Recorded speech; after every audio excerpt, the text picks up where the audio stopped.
Hello అండి. Sweet తినాలనిపిస్తే అందరికీ ముందుగా గుర్తొచ్చేది రవ్వ కేసరి. కానీ ఎప్పుడూ చేసేలా కాకుండా ఇంట్లో పండిన అరటి పండ్లు ఉన్నాయంటే ఇలా బనానా రవ్వ కేసరి ట్రై చేయండి. ఇది ఒక్కసారి తిన్నారంటే మళ్ళీ మళ్ళీ ఇదే చేసుకుంటారు, అంత బాగుంటుంది. పిల్లలకైతే ఇది అమృతం అనే చెప్పాలి. పైగా చాలా బలమైన ఫుడ్ కూడా.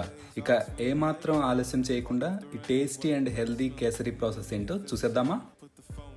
వెల్కమ్ బ్యాక్ టు టేస్టీరా. ముందుగా ప్యాన్లో 1 టేబుల్ స్పూన్ నెయ్యి వేసుకోవాలి.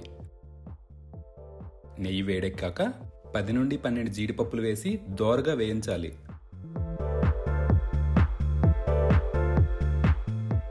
అవి కాస్త రంగు మారాక 10-12 కిస్మిస్ కూడా వేసి వేయించండి.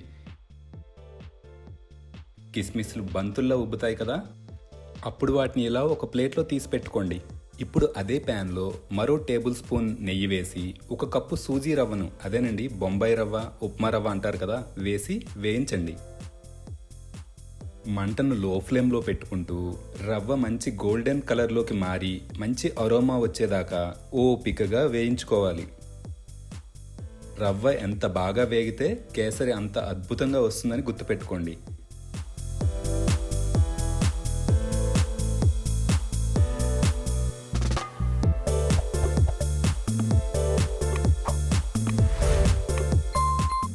చూసారా రవ్వ ఎంత చక్కగా వేగిందో? ఇప్పుడు బాగా పండిన 2 అరటి పండ్లను ఇలా ముక్కలుగా చేసి వేసుకోవాలి.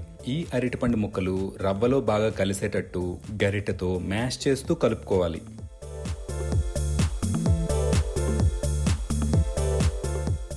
చూసారుగా, ఇలా ఎక్కడ ఉండలు లేకుండా మొత్తం కలిసేలా కలుపుకోవాలి. ఇప్పుడు ఇందులో 1/2 కప్పు పంచదార వేయండి. 1 కప్పు పాలు, 1 కప్పు నీళ్లు పోసి ఉండలు లేకుండా తిప్పుతూ ఉండాలి.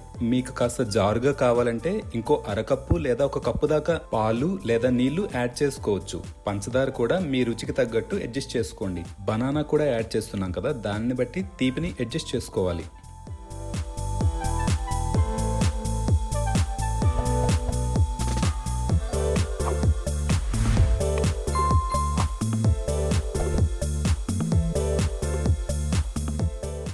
చిన్న కప్పు పాలలో 5-6 కుంకుమ పువ్వులు వేసి ఒక 5 నిమిషాలు నానినాక ఇలా యాడ్ చేసుకోవాలి. ఇప్పుడే ముందుగా వేయించి పెట్టుకున్న జీడిపప్పులు, కిస్మిస్ని కూడా వేసి 2 టేబుల్ స్పూన్ల నెయ్యి కూడా వేసి బాగా కలిపి స్టవ్ ఆఫ్ చేసేయండి.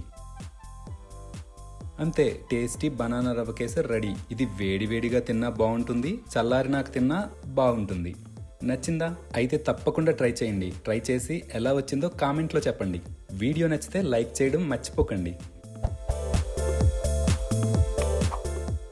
మళ్ళీ మరో టేస్టీ రెసిపీతో కలుద్దాం. Until then, bye bye, happy cooking.